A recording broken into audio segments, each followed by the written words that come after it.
Hello, everybody, and I'm excited to have you all here today.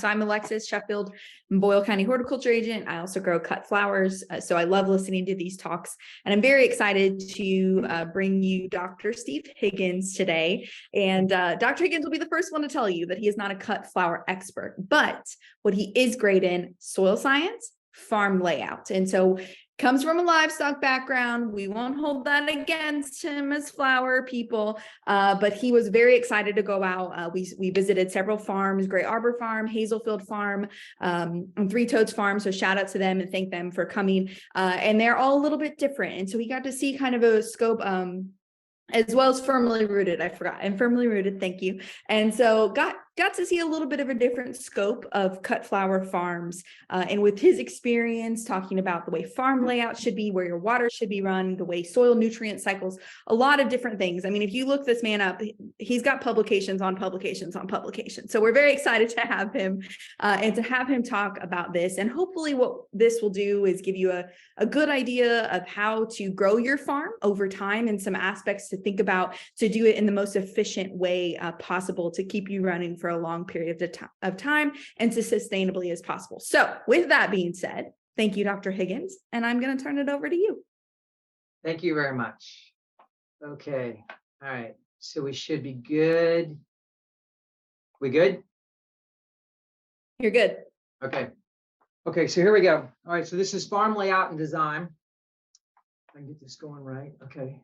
All right. So basically what we're going to do is engineering concepts and principles. Like Alexa said, I don't know a lot about cut flowers. I do have some images in here that might be not related to cut flowers, but you can get the concepts. Okay. So the first thing is we got to get on the same page. And so I'd ask you, what is your job? What is it you do? All right, for your cut flower operation. And you're sitting there thinking, why is he asking me this? Okay, and just drill down. Okay, drill down. What do you do every day? Okay, that's what I want you to think about. What do you do every day? What is your job? Okay, all right, so here's the answer. While you're thinking about it, I think your job is moving stuff. So you're moving landscape fabric in and out. You're moving drip irrigation lines, rock bags, plant covers, plastic sheeting, flowers in buckets filled with water, plant seeds, flats, potting soil, water, equipment, yourself, posts, trellises, amendments, fertilizer, and the list goes on. Your job is to move stuff. That's all you're doing is just moving things. And so you have to think, what is it I know about moving stuff, which is basically under the heading of material handling, okay? Because the goal of material handling is to reduce handling costs, shorten your workday, reduce inventory requirements, simplify flow and increase operating efficiency, reduce damage and waste, increase the size of your business, improve the quality of your products, and it provides you with more time to work on other things, be with your family, improve the quality of your life, so on and so forth, okay? Farm layout is the relationship of the fields, the gates, the lanes, water sources, the roads, etc., to the buildings to each other, and also the layout of the buildings, the inside of the buildings. It's how you move across the farm, within buildings, between buildings, okay? And a desirable layout is necessary in order to economize labor and enhance the value of the property. So the problem is that farm layout is often given too little or no consideration, which usually results in an arrangement that is neither simplistic or systematic for labor efficiency nor production. So do you think about planning and design? Probably not, all right? So just as an example, here is a layout, okay? And this is on a farm, and this guy's actually feeding cattle, and this is my cattle expertise comes in. But the point is that this guy is doing an activity, and his path is that red line, okay? And as crazy as that looks, it gets even crazier, because in the center of this, it basically says repeat 8 times, okay? That's chaos to me, all right? And then basically a person like me comes up to this operation and goes, look, buddy, you're doing this wrong, or let me give you a suggestion on how to do this. And so basically what they've done is they've added infrastructure, and now his total path is outlined in red. This to me is simplicity. This is the same operation. You just changed how you move things. That's all this is, okay? The objective of farm layout is to increase production, improve material handling, reduce the in-process inventories, maximize manpower utilization by elimination of unnecessary movements and confusion, simplifying to make supervision more effective, and evaluate to make changes. You just tweak things. Okay, so The benefits of effective production planning are seen in the reduction of production cost. It is not uncommon to short a job by 50 to 75% by better material handling planning and more adequate farm layouts. I just did a one operation for this guy, and what he was doing, I changed what he was doing, and I said, okay, do it this way. There was a 500% difference in the way he was doing it versus the way I wanted him to do it. So it's not uncommon to save like 80% of your time. Okay, so let's just pretend that this white square, or not, this green square, is basically your farm operation, okay? And you have 4 options as far as where to put the hub of your activity within this operation. And you also notice that you have 2 highways that intersect this farm on both sides. So it's a corner property. So the most efficient design is basically A. You want to operate from the center of the operation, because going to any one of the 4 corners is the same distance no matter which way you go if you operate from the center. The next best option is basically C and D, where you're basically operating off the center that's basically along the road frontage. So pick a highway, the major highway or secondary highway. Probably one of the least favorable options is B, where you operate basically in the corner of the intersection of these 2 highways. And so basically getting on and off the farm can be problematic depending on what the traffic load is on the highways and the roads that we're talking about, okay?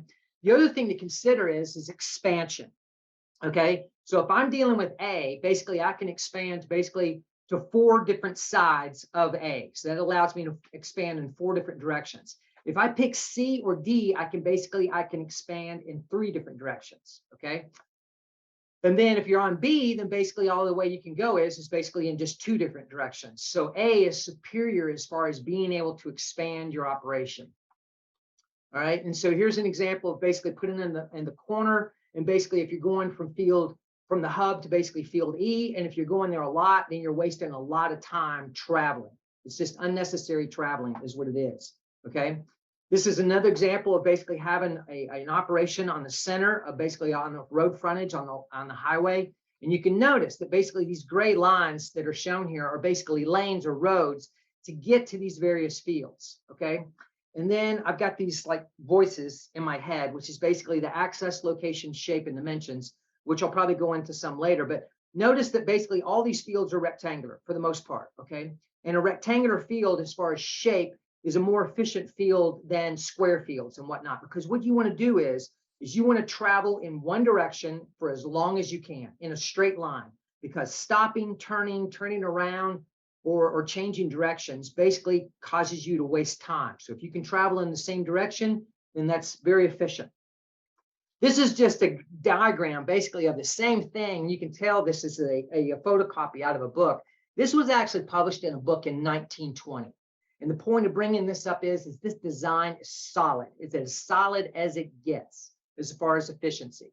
These are just other schematics showing basically, again, off the center of the road and how you have access to all these different fields via this road or this lane that you're using, okay?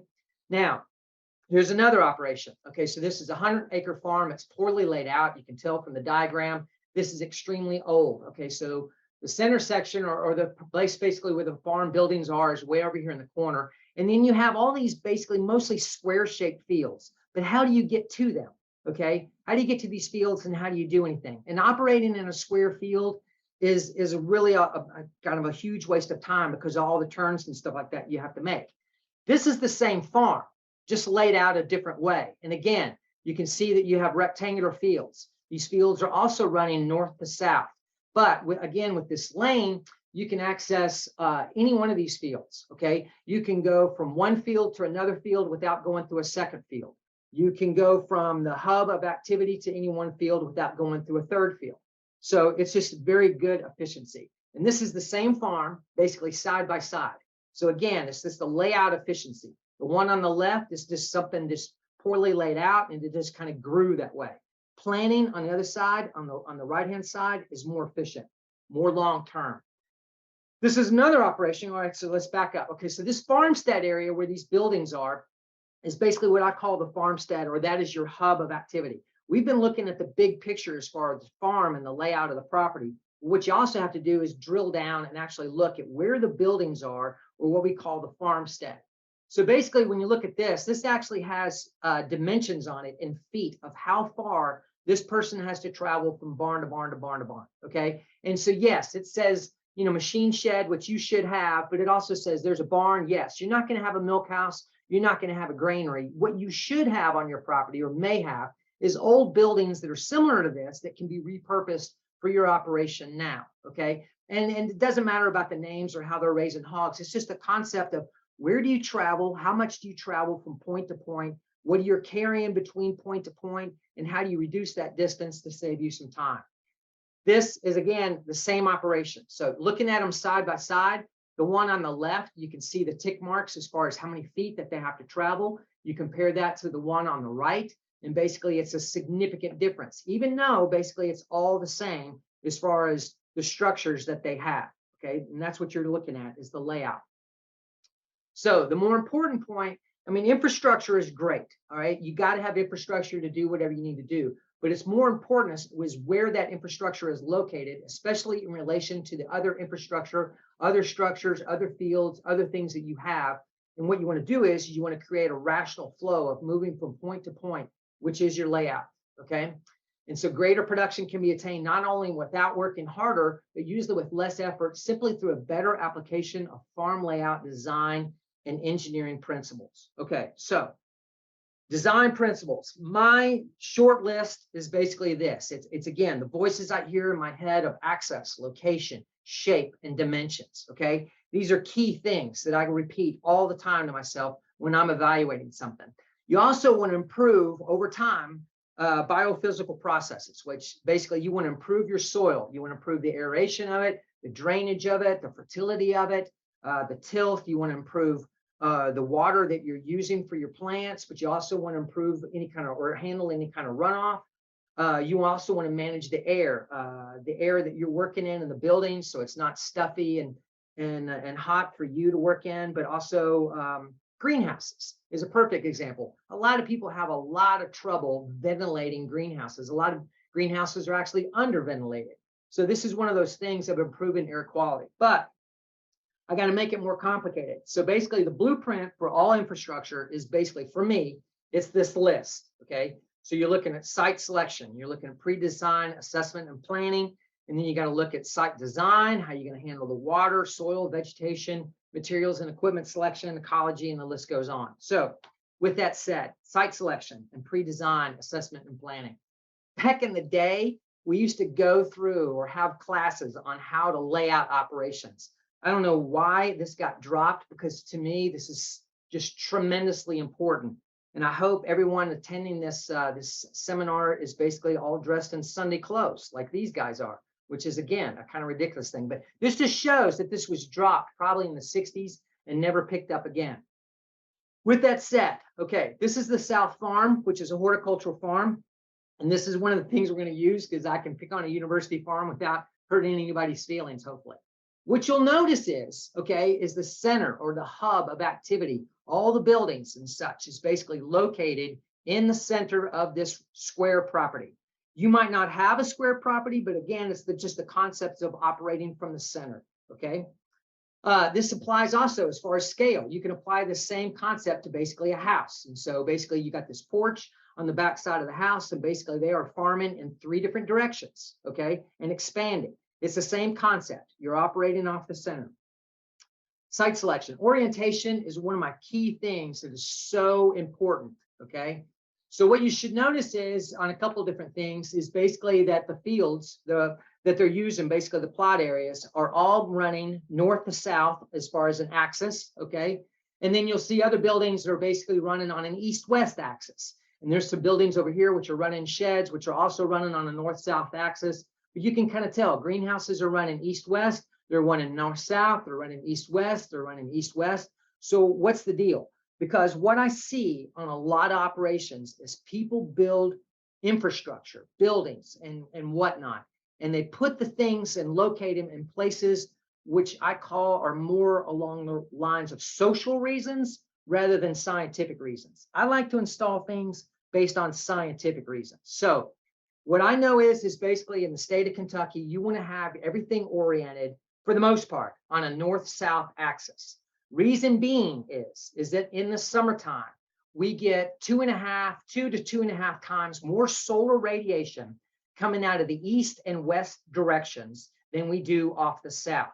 So you want those plants basically absorbing as much radiation as possible, particularly, when it's in a perpendicular angle, unless it's got a full canopy, and then you want the sun directly overhead, and it doesn't matter which way things are oriented.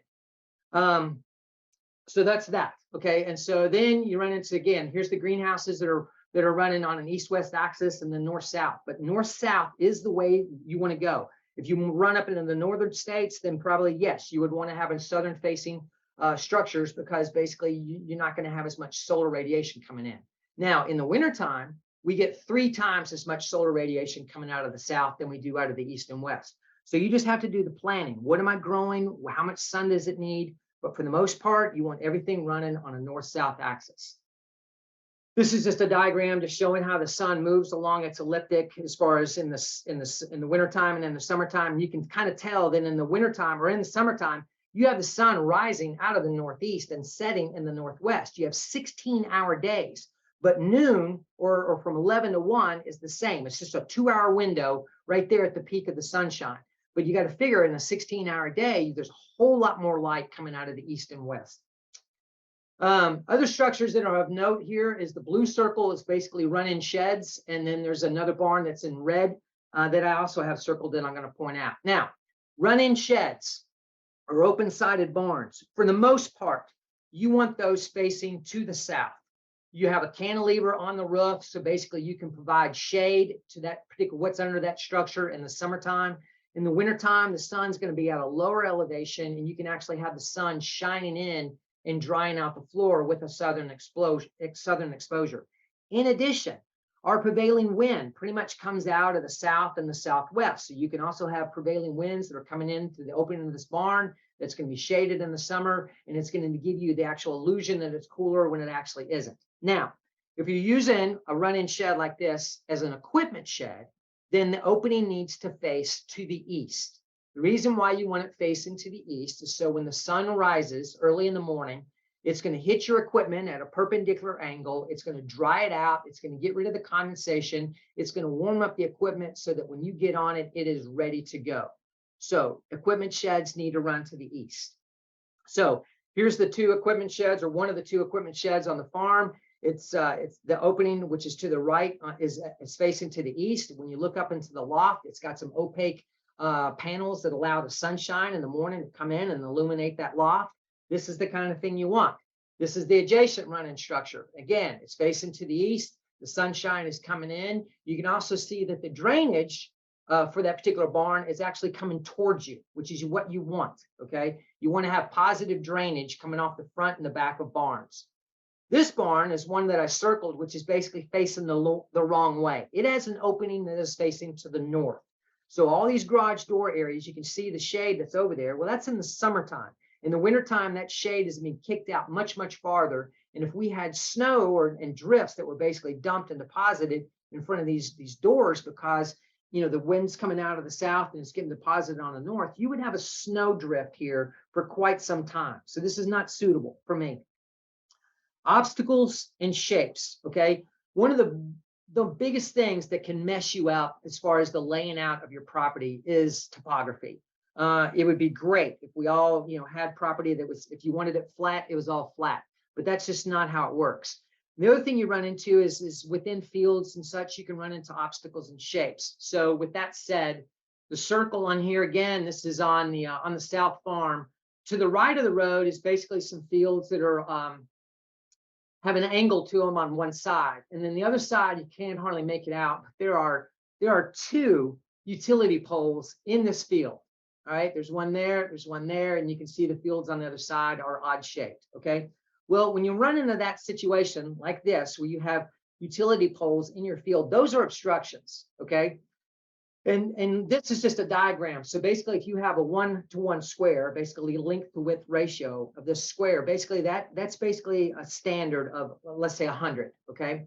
Well, when you go to these rectangles of 2-to-1 and 4-to-1, you're increasing your efficiency. When you go to a 2-to-1, you're increasing your efficiency by 5%. When you go to a 4-to-1, you're increasing your efficiency by 93 or 7%. because what you're doing is you're reducing the number of turns that you make when you're driving in a straight line on a rectangular field as opposed to a square field. When you get into some of these odd shaped fields like these, okay, and fields that have obstacles, you can look at the diagram below and show that these fields are less efficient because you're making additional turns, you're driving around things. There's not really a triangle on here, but a triangle is a mess because it's all just short rows, okay, for the most part. This right here, again, this is on the south farm, this circle right here. So this is at a T intersection of the road. So here you have this plot right here that's readily accessible, but it is not being used, and it hasn't been used for years because it is a pile of huge, heavy rocks that aren't on pallets that can't be moved. And therefore, this is an obstacle. It means you're not going to be able to use this place. You got to go around it all the time. And it's just one of those things. I've been on farms where people have walked around, say, a post. They walk around it in a narrow alleyway and they keep going around this post, and they will do it for dozens of years. If you just cut that post off at the base, you're not walking around it anymore. And now you have a clear path. That's just one, lame example, but it happens all the time. We won't take the time to fix our paths so that we can save time over the long run. Water for site design. When I mean water, I mean all of it. And I mean all of it. Everything that lands on your property, everything you're trying to move, pump, haul, whatever. Just think about all water aspects. So as an example, here again is the South Farm. And when you put in all these greenhouses and all this pavement and rock and geotextile fabric and impervious areas, you create a huge wall of water that has to be managed. And when all these buildings go in at different times, it creates this headache of how do we manage all this water that's coming off this particular area, okay? So case in point, here's an old building on the left. This is an original building that was built probably in the late 60s. Well, if you notice, you should be able to see from the topography or the slope that basically any kind of rainwater that's out here is actually going inside the garage doors, okay? And then you have the slope on the backside, which is going to kick water into this area on the backside of the building, and we're really not managing this water, okay? And so this concept of building a building in a hole seems like no one would ever do it, but it happens all the time, okay? And this is just, again, an open-sided structure that's basically put in basically a karst depression. And so when it rains, basically it's going to fill up, and then now you've got a barn that's surrounded by a sea of mud, okay? So you don't build in a hole, okay? There are things that you can try to do to alleviate the problem with drainage, but no, you're going to be fighting it forever. And Mother Nature has an unbelievable amount of time to deal with you. All right. I pulled this off the internet over the weekend because we were looking for farm properties to buy. But can you see where the roof area of this new barn here on the left and the topography going down, where basically all the rainwater that's going to hit this upper area is all going to drain through this run-in shed, drain through the floor of this barn, and then go through the parking area that they'd have on the right. In addition, the roof pitch to the left and the shed structure that they have on the left, all the water that hits on that is actually going to discharge off the roof and go back through the entire area. This is just something that you will fight forever by putting in a structure in the wrong location, okay? So you want to build a building that is elevated at least 1.5 feet higher than the surrounding elevation so that you can kick water off in positive directions, okay? This is the new building that's across the street from the old building, and you can tell how elevated it is as far as like being able to discharge and drain water, okay? And look, comparing the new building on the right with the old building on the left as far as the elevation differences. Now, most of these buildings are going to have downspouts, but if you're not kicking the water away and it's running back against the building, downspouts are not going to do you any good because it's just going to deposit water right there at your foundation. You have to think about how to move it further away than that, okay? So all this water from all these impervious areas are starting to create some gully erosion, basically right here in the driveway. And so you can kind of see it that it's coming down through here and it's creating a little bit of gully erosion, but that's really nothing. After you get away from this ditch, okay, is basically waist deep and continues on for like, I don't know, 20 or 30 feet. The problem is that Mother Nature will continue to erode out that soil until it hits bedrock. I mean, that's basically what she's going to do, okay? So, and here's basically the gully that's forming off this, which is basically in this rectangle right here. Okay. So the thing is we didn't think about how to remove all this water, and we didn't plan it right. And now we have structures that are, compromised by water around the foundations and so on and so forth. Conversely, okay, the next thing we're doing is we're pumping water into all of these greenhouses and structures. So this is one of those things that just doesn't make any sense to me. We didn't manage the water that's going to hit the impervious area as far as moving it away from the buildings, but then we're using city water to pump back into the same area. So a solution to that is the concept of basically harvesting water off of a roof. This is a barn that I was playing with on some projects of mine. This burnt orange rectangle polygon area basically just shows you the roof area that I am actually collecting off this particular barn. I'm having that water discharged into these 4 3,000-gallon tanks. So I'm collecting 12,000 gallons worth of water. The roof area that I'm actually collecting off of, a 1-inch rainfall event gives me 3,000 gallons. Okay. In a normal month, we get 4 inches a month. Okay. So that's 12,000 gallons a month. Sometimes we can get 4 inches in a weekend. Okay. But this is free water once you harvest it. It is going to be at a neutral pH, which is for the most part what most plants would want to see. It's not hard water or soft water. It is pretty much neutral. Case in point, here's a cut flower operation, which basically you have the orange polygon, which basically here's your plot area that you have your plants growing in. Well, all the red squares and rectangles represent impervious roof area that could be harvested to basically use that water to basically then use that to basically irrigate your plants. Okay, whatever plants we're talking about, plants in the greenhouse, plants in the grow room, plants in the field. If you don't want to have a roof area, this is something else that I've done. This is laying on the ground. This is a pond liner. It is laying on a slope. And on the right-hand side of this structure is basically an 18-inch by 18-inch wide gutter that is filled with this 57 size rock that's in here. And so what you have here is basically a flat surface. So any leaves or sticks or twigs or something like that that lands on this are going to get blown away or washed away with the next precipitation event. The rock is actually going to scrub some of the solid material out of it. And then it's being discharged into a tank that's on the other end. And this is just a diagram of what it looks like. So this is a pond liner laying on the ground, collecting precipitation, which is going into tanks. And I'm using a solar pump to pump it up the hill to use it. In my case, I'm using it to water cattle. In your case, you can use it to water plants. Again, same concept, and it's just a scalable thing. So here you have a roof on this house, basically, and it's basically the gutters are basically discharging the water off the corner of this, and it's basically discharging in the rain barrels. Those rain barrels are used to basically water the garden for this particular operation. To me, it doesn't make sense to use treated, chlorinated water that costs you about a penny a gallon to water plants when you can just use natural rainwater that's collected off some of this infrastructure. Soils and vegetation. This is, again, the South Farm showing that, 70% of the farm is a Maury silt loam. You have some other different soil types in here, which are going to be like this area right in here is in trees, and it's in trees for a reason, because you're looking at soils that are maybe have some problems with drainage, productivity, so on and so forth. And so, but for the most part, this farm is wide open as far as cropping. All right. And the topography is pretty much going to correlate strongly with the soil profile in this area. So when you get down in these lower areas, you're not going to be planting these lower slide slopes anyway. And so that's fine. And you can also see we have some sloping areas associated with the treed area as well. So, but in certain cases, you can run into a microclimate on your farm. Okay. So here's another operation. Okay. And you can see that we have a lot of trees. And again, trees are usually in areas for a reason. If we'd have taken them out, they'd have been taken out during Daniel Boone's day. If they're there now, leave them alone.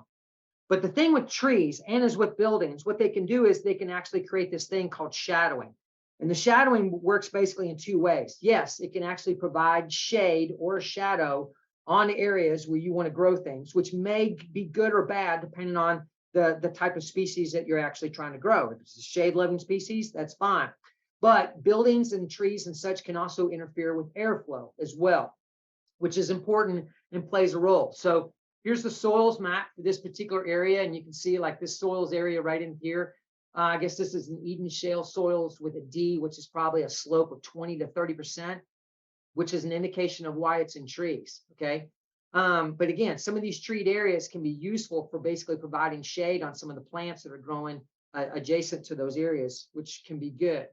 Now, when you see the topography, you can also see that there is some steep decline going on in here as far as there's a draw that's going down this hill. When you back out even more, you can see the extent of this. And this is basically going down to the river, going down to the flat bottoms. And so what this means is this draw can be a corridor for air movement coming up through that draw. This could be cold air, it could be warm air, depending on what's going on as far as the seasonal flux, depends on the cloud cover and so on and so forth. Now, changing gears a little bit, there's the operation. You can also look basically at the slope direction, because a southern facing slope is going to be drier, stiffer, warmer than any other slope. Your second driest slope is going to be a west one.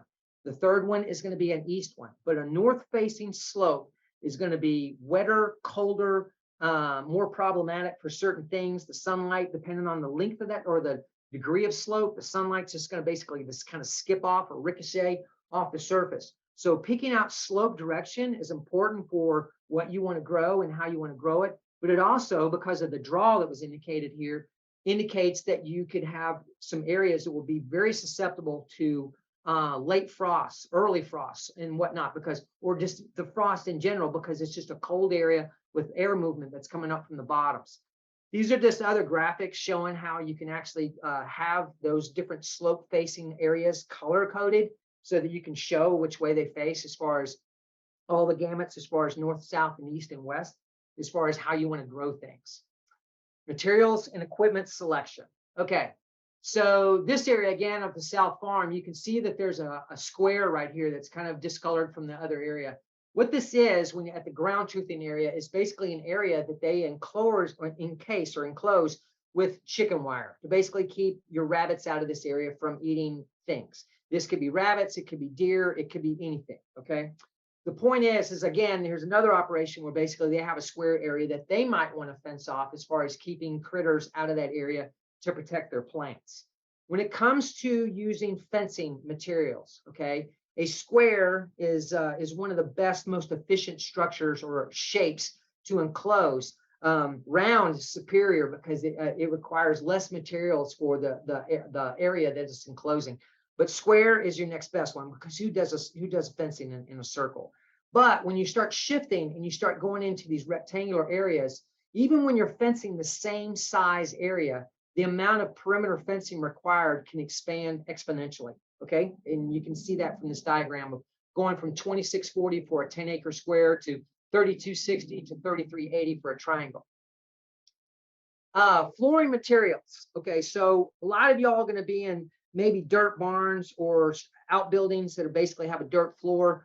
Soil is not a suitable material. It cannot support the bearing strength or provide the bearing strength to support our weight, which is why we create mud puddles and why soil becomes depressed and condensed and compacted.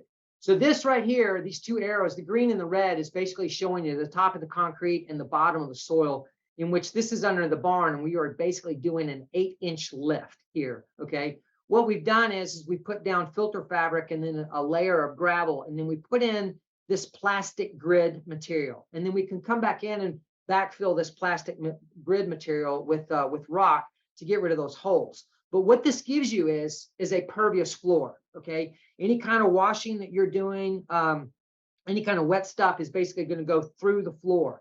Conversely, if you've got cut stems that you need to, clean up after your operation, then basically a shovel is going to slide across this like bolts in a Teflon skillet. It's going to be very easy to clean. This is another example of putting down this grid, which we actually backfilled with rock. We actually have a slope on this floor. I think a lot of people mess up by trying to think that it's intuitive to have a flat floor. But if you want drainage, particularly with an impervious floor like concrete, then you need to have a slope on it in order to get that water to drain. This is an outdoor application. This is where my cattle background comes in. There's basically a treatment here cut in half. So on the right-hand side, this soil is very dry. It's dry as toast. Don't worry about the center thing. That's just basically a cow pie. This is plastic grid on the right. On the left is just basically a gravel pad.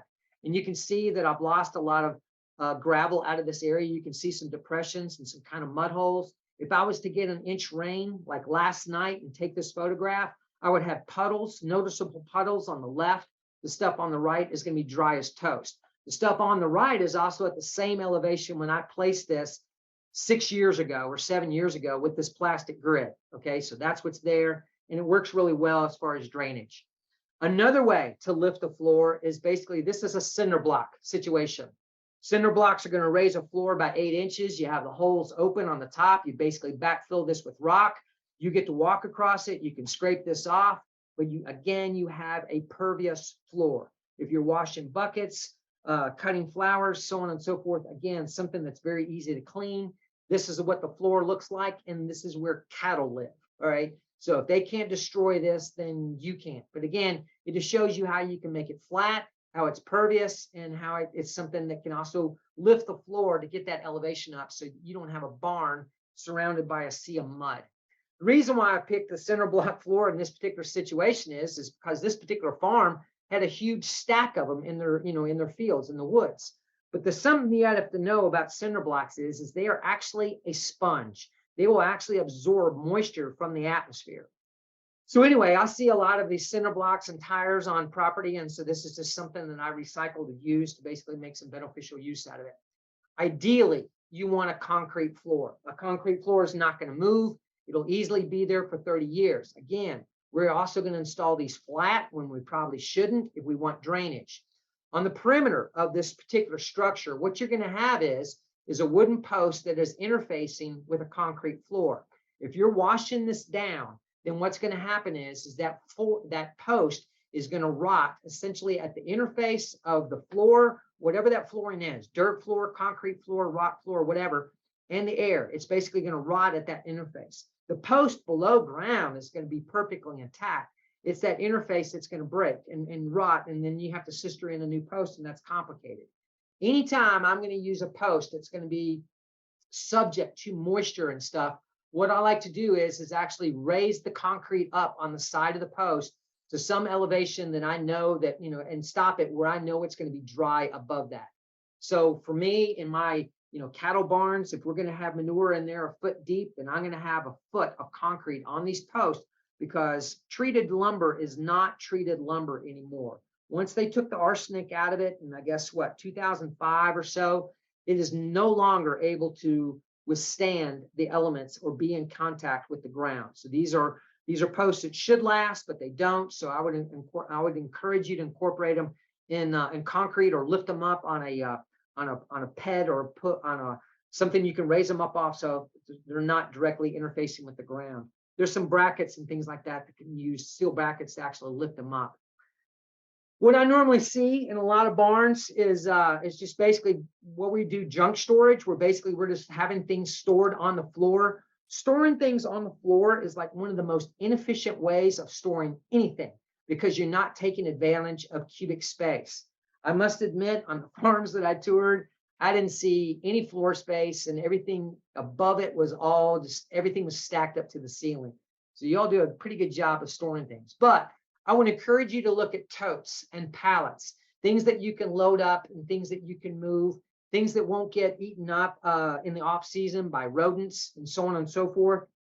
I like things that you can pick up, and basically things on pallets, whether it's posts or T-posts, or the rock bags that you need to move all back and forth, putting those on a pallet, and then having a tractor or a forklift designated that has the capacity to lift that volume or that weight of that mass of that material and move it efficiently.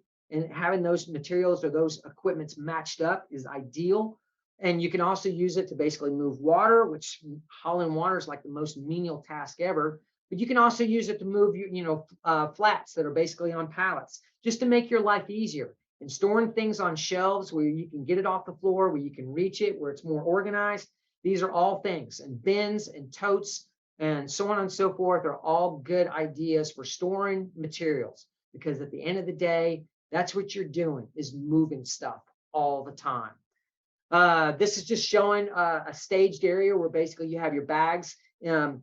of rocks, and you have your various equipment that's basically lined up so that you can easily get to it, pick it up, go out to the field and use it. It's all organized. As far as ecology, I would think it's essential that these operations be diverse and have bees or pollinators to basically help out with the operation. These are chicken tractors, which may also be useful. These are confined areas that actually have wheels and totes where you can actually just move them. The chickens are confined. They can be in that particular area. They're not going to be in areas you don't want them to be, but they could be used to basically, I don't know, go through compost, make manure deposits. You could feed them on there. You could have them do all kinds of things, eat insects and so on and so forth, and do the scratching and digging that they do. But you have them confined. All right. Conversely, using large animals that are probably going to compact your soils and bringing in hay that's going to be just inoculated with all kinds of weed seeds and other seeds that you don't want is probably not as good of an idea, but it is a way of utilizing that manure, but not as good as because of the other areas. And the rest of the stuff is basically just construction and maintaining things and then tweaking ideas because nothing's perfect the first time. So just basically going back and changing things that you know would be better if you did it and might save you some more time. And that's pretty much all I have.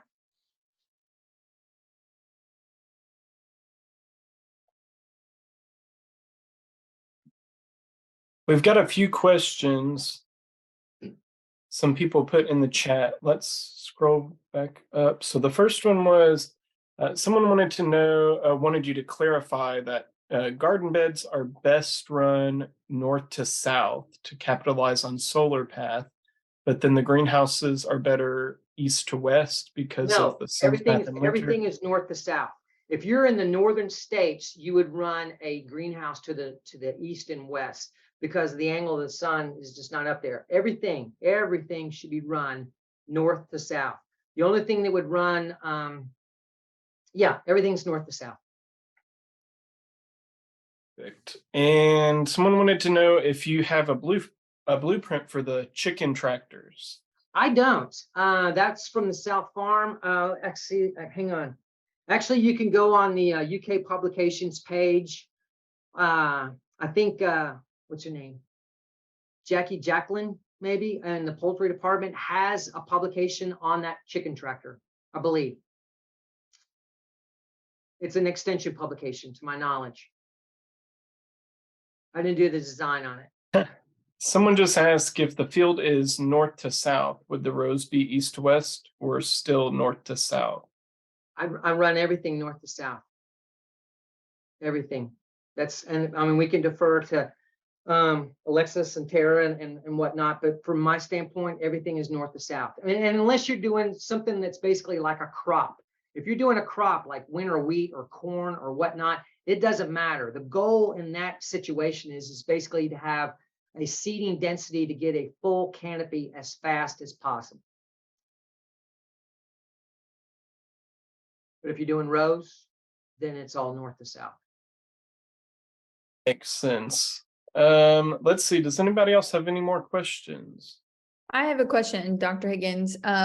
For the water catchment systems, a lot of us have barns, but people are looking into high tunnels, greenhouse systems. Do you have a favorite for water catchment or any tips that you would recommend for people who are wanting to install those on their at their farm? A favorite way to collect water or a favorite way of what? Just your favorite mechanism for catching them. Is it black? Is it blue? Is it barking in the background? So as far as like the things that keep the water in, yes, I want something that's dark or opaque. I don't want any sunlight to enter in like the tank that I'm keeping water in, because then it's going to develop algae, and algae can be problematic in a lot of different ways. So yes, I like collecting water off the roofs, and basically I'm buying tanks that are basically about 8 feet tall. So you don't need to have the downspout come all the way to the ground. You can just basically shove a tank directly underneath the corner downspout of a barn and have about 3-foot section that basically discharges straight into the top of the tank. And then that gives you a system that you can use throughout the growing season. We've been collecting water on my systems for the last, since the last rain. that we just got the other day. And we will continue to collect harvested water until like Thanksgiving. And then I have a lot of above ground systems that I'll drain at that time. I have some cisterns that I use, but for the most part, I'm just looking at, this is just for the growing season, and then I drain it. If I need any water during the winter time, it's pretty much going to be city water. But I mean, I've run across some operations that have done harvested water, as in the case of a nursery, and the guy was able to save a phenomenal amount of money, not only because you're providing free water, but it also cuts down on the amount of fertilizer that the person needed as well. So, and it has a lot of different ways of affecting things. It all just depends a lot on the operation and how far you're moving water. What else? Someone wanted to know if you had a source for those big black tanks. I get them off of a company called Plastic Mart, and it's online. They have factories and installations in probably Texas and Georgia and whatnot. And I'll just look online. They have just a huge selection as far as sizes and dimensions of tanks, as far as heights and diameters and volumes that they hold. A lot of times, or sometimes when I'm contacting them, I'll ask them if they have any blemishes, because I don't really care. As long as the tank is colored, I don't care if it's not colored well. So yeah, and I'll get greens and blacks, and that's pretty much what I use. And what are your what are your thoughts on using swales when planting on a slope as opposed to water collection? Swales.